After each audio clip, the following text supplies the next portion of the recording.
Okay, sorry about that. My computer's being glitchy tonight.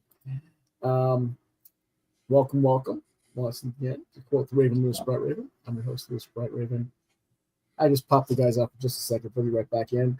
It's Friday. That means it's movie night. Our topic this night is the film 2021 film Werewolf Castle.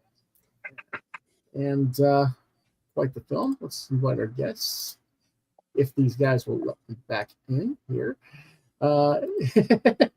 John Norris and Freddie Wolferine, also known as Chris Hall. Hello. Now, John's a little bit under the weather tonight, so he might be rather quiet, but we'll do what we can do. But let's get right into it. Share the.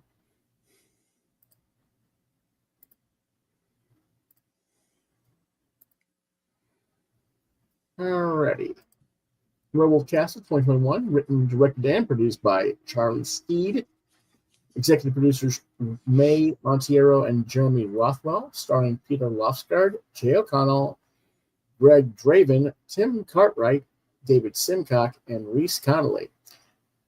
Genre, fantasy horror. Production company is Dark Temple Motion Pictures. Distributed in the United States by Mill Creek Entertainment on video only. It did not have a theatrical release. Runtime of 1 hour and 30 minutes. There was no box office or budget info that was publicly released, and we'll get into why in just a moment. What it's about. Let's let Chris read that. All right. After witnessing the carnage of a werewolf attack on his village, young Thorfinn, who lost all his family and his lover to the attack because he hid like a frickin' coward, offers his services to a small band of knights as a guide through the woods to the king's castle to ask for aid in defeating this gruesome menace. At first, he is dismissed by Hal Skullsplitter, a brash knight in the group who has his own dark secrets. The other knights stand up for the young man as he leads them through the forests, but they keep running into wares and other threats, wearing down and shrinking their numbers on the path to the king. Finally, it's just Hal and Thorfinn to get to the king, and Hal seemingly sacrifices himself to allow Thorfinn to go seek aid. But when Thorfinn gets there, the king basically tells him to F off because the king is actually the head of the werewolves, and they're serving his bidding and wiping out all the humans in the land, or turning them, and he has captured Hal, who it turns out is his son, and his son won't embrace a lycanthropy, so he coerces Thorfinn to take his place. Thorfinn concedes and is bitten by Wolfstan, the king's main wolf, and eventually transforms into half-were, and uses a sword to kill everyone in justice/vengeance. Then he goes back to the village, explains what's happened, and since he is the last wolf, they execute him at his behest. And then they cry out his name and declare they will sing his name in legend. Come and get me your mangy maggots from the marshlands. Taste me silver, and when me blade is struck its bill, then I'll tear you apart with blonde fang. That is actually better acting than the damn movie. Now, the acting wasn't that bad. Says you. I'm kidding. Additional information. This low-budget film was shot back-to-back with another movie, thus the budget numbers were largely unavailable, and I was unable to find even the tiniest of valid data on the costs. Speculation is that the film was done for under $2 million. I think it's more closer to $3.5 million based on the cost of permits, locations where they were filming, cost of getting a film crew out to said locations, and other expenses. On the left are these two vagabond whatevers. Don't mind us, we're just in a side quest where we feed the knights broken shards of soup. Stupid as damn thing. And our good old boy Thorfinn. I'm just a poor boy who has lost everything. Spare me my life from these monstrosities. Oh my gosh, the wolf can do the fandango. Teeth and claws exciting, but not very frightening. Hey, Galileo. Come on, Galileo. Galileo Figaro. Magnifico.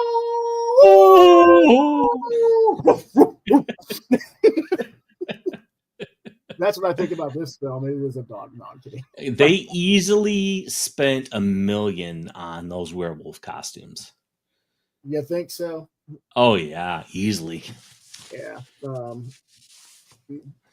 This actually doesn't look so bad in the still shot, does it? No, not in the still shot, but when you move it around, they're just ridiculous. Yeah. Anyway, whoops. Let's talk about it. Let's start with John, since we don't know how long he's going to have a voice tonight. All right. So I thought about giving it a 2, but I decided I'll be generous and give it a 2.5, because it part of me, like when watching like low budgets movies like this, like half of me just expects the movie to be completely terrible, and the other half is like, okay, let's see where this goes. And I have to say this is not a completely unwatchable movie. Of course, the movie's low budget is quite evident in the werewolf costumes. But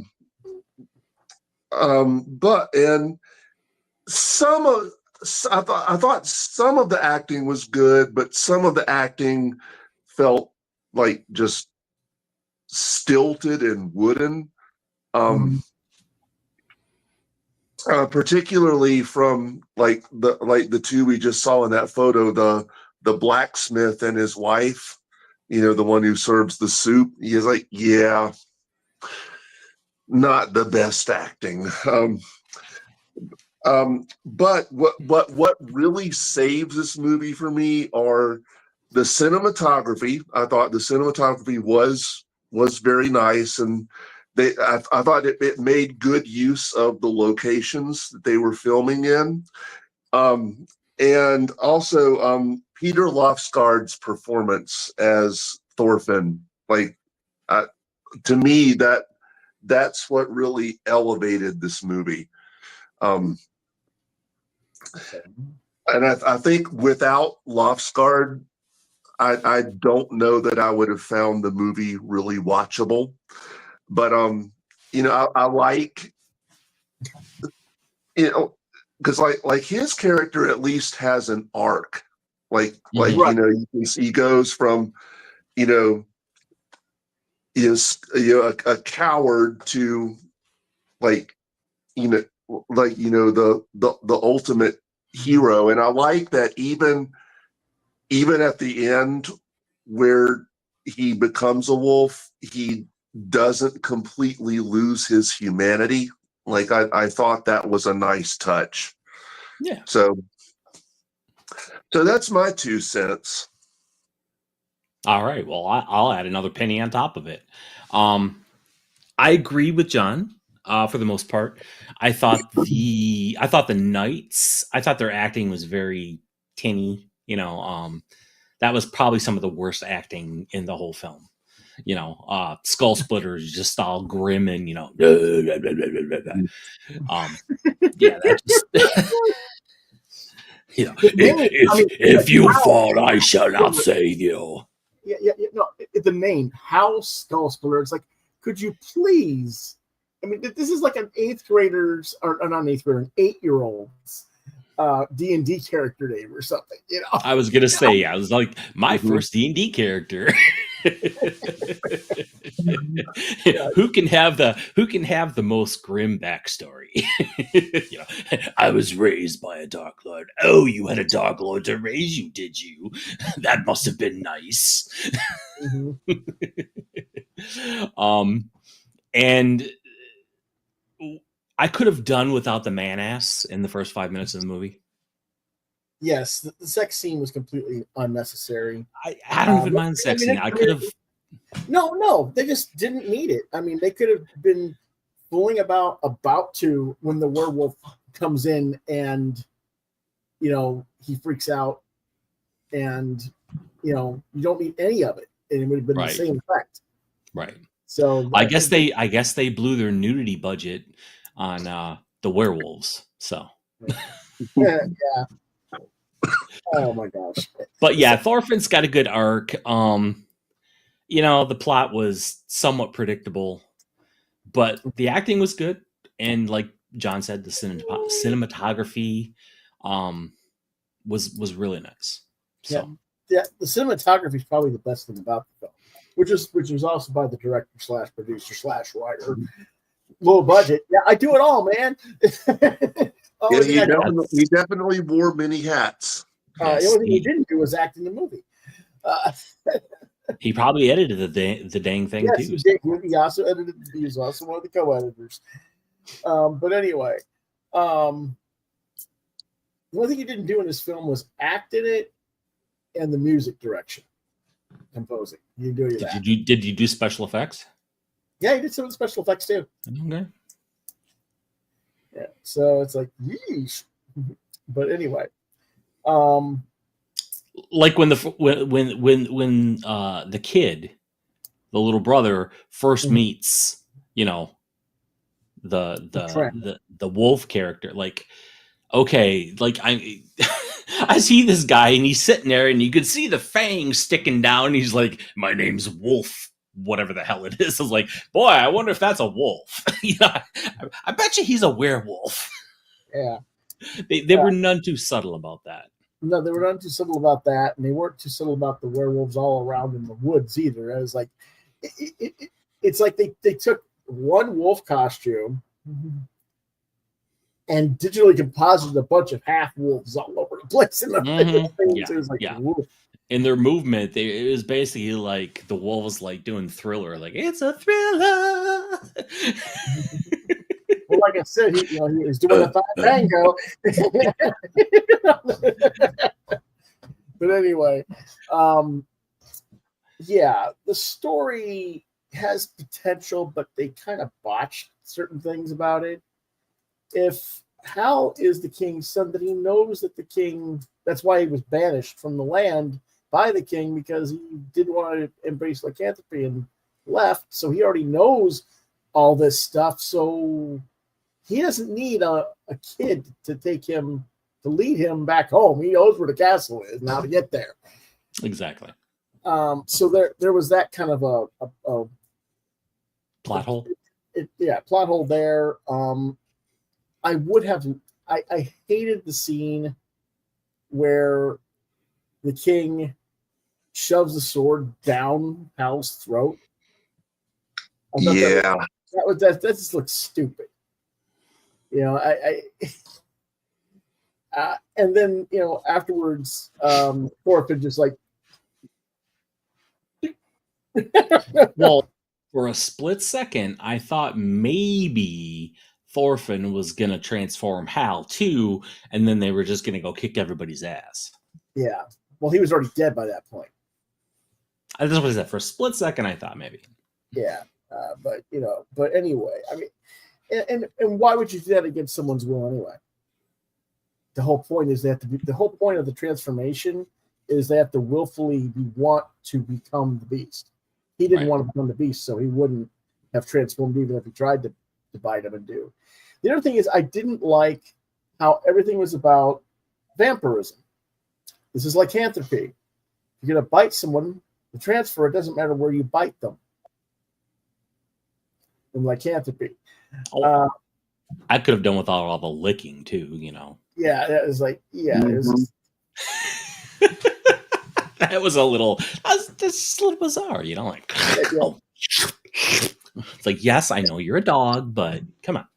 Yeah, it was, there were little things like that were just like, this is a little cheesy. But the main problem was the plot line of, Hal could have just done this and taken the knights on his own. We didn't even need Thorfinn in that regard. And yet the story's supposed to be about Thorfinn and his arc of being the cowardly farm boy, who's going to become the powerful hero. And it's like, I don't know. I would have liked to have seen I'll be the character who had the redemption and saved the land from his father more myself. Right. And it wasn't so much a plot hole as it was a plot gaping wound. Yeah. Well, it's just, they took the silver sword and just, go at the groin. There you go. Was the sword even silvered at that point? I didn't even know if I don't know. It was like, yeah, I guess it was supposed to be. Maybe I don't know. The blacksmith was supposed to, but this from the second you saw the blacksmith and his wife, you were like, "Yep, they're gonna fuck him over." Yep. Yeah. So anyway, John gave it a 2.5. 2.5. What did you give it, Chris? I gave it a 3 because, damn it, I have watched much, much worse. And liked it. I have sat through Trump versus the Illuminati. So yes, so that's the kind of thing there with you, though. All right, I guess I'll give it a 3 as well. So that's our thing, and bloody hell, is that the best we could do this week? All right then. Well, so I have to know, like, would you recommend, like, if you're bored on a Saturday night and you don't mind low budget movies, I'd say give this a watch. Yeah, it's fine. Yeah, it's not that bad. If all other opportunities and options have gone hither. Go hither, opportunities. I want to watch. Oh shit! Oh crap! I'm out of poison to drink, so I guess I'll fucking watch Werewolf Castle. No, not quite. Good lord. Oh, okay, whatever. So, that's what we got for you this week, as much as it was. And so, what do we got for next week, class? Well, we should let John pick one. We hadn't made up our minds just yet, but it's going to be spooky, you can bet. We really need to try something new, something different for the review crew. Does this picture give you a clue? We just got to check in next week in view. Have a freaky deaky weekend. The theme's going to be haunted houses, and we're going to figure out a haunted house film that all three of us want to see. Well, we should let John choose. You want John to choose? Okay. I think John should choose. Yeah, John never chooses. Oh, no, he chooses sometimes. But if you want him to choose, it's just got to be haunted. It's haunted house theme, dude. All right. I mean, you don't have to choose now. We're not putting you on the spot. Yeah. Just, I think John should choose. All right. Well, it'll be John's choice then next week. Okay. So that leaves us with tomorrow for your... Who's John's clues? No. I'm talking about tomorrow. Glass House Rolling Stones. Who's your guest if you have one? We are not going to have an episode tomorrow. Oh, that changed suddenly, didn't it? Yeah, well, David found out that he had to take Meryl out of town for a makeup job.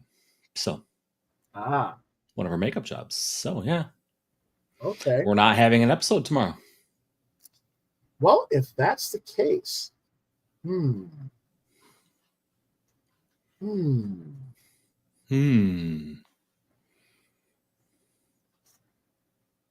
Where's Travis tomorrow? I haven't talked to Travis in a while, so. Okay. I assume we're having movie night tomorrow night, but I'm not sure. Okay. Well, maybe we could do a live draw tomorrow. Maybe. Yeah. We'll see. Well, I do have D&D tomorrow, so. Oh, if you've got D&D tomorrow, then no. Yeah. we can't do that. Right. Yeah. Well, now you know what you're going to do tomorrow. You're going to turn all your monsters into werewolves. Yes. Oh, we have a player that was a werewolf and he's not now. And he's none too happy about it. So there. Well, see, there you go. Now you've got a whole theme that you can play with them now. What's the player going to do when he has to fight werewolves? I don't want to fight. I want you to fight me. Exactly. He is looking for a way. Well, here's the thing. If you've been transformed back to human from a werewolf, it's not supposed to let you transform back to a werewolf. Does he know that? He wants to become the Master Wolf. Okay, whatever. Which can only happen by curse. Yeah. Alrighty. It should be interesting. But anyway, that's what we got next week. And so we'll see you guys on Monday, I guess, then with Manga Talk. In the meantime, you want to reach out to me on social media. I'm on Facebook at Lewis.BrightRaven, at the Muskrat channel at LewisBrightRaven2. You can find my artwork at DeviantArt/BrightRaven. I'm watching Quoth Raven, Lewis Brightraven exclusively on YouTube. And you can reach me on email at quothravenlbr72@gmail.com. If I'll get back to you then. Here on the show, try Lewis Brightraven at yahoo.com. And you can visit Chris's DeviantArt at fatboy73, DeviantArt.com. Yes. And of course, if you have questions about the Throwing Stones show, it's ghthrowingstones@gmail.com. And if you just if you want to send a portfolio, yeah. Yeah, a portfolio, because they do portfolio reviews on the show. Yes, we do portfolio reviews. Yes. They do it. Do the do, man. Do the do. Do. All right. And if you just want to bother John, it's a great figure out. No. John needs a nagging email every now and then, just to brighten his day, right? Right. Exactly. All righty, man. So that's all for this week, and we'll see you next time on Quote the Raven. Nevermore.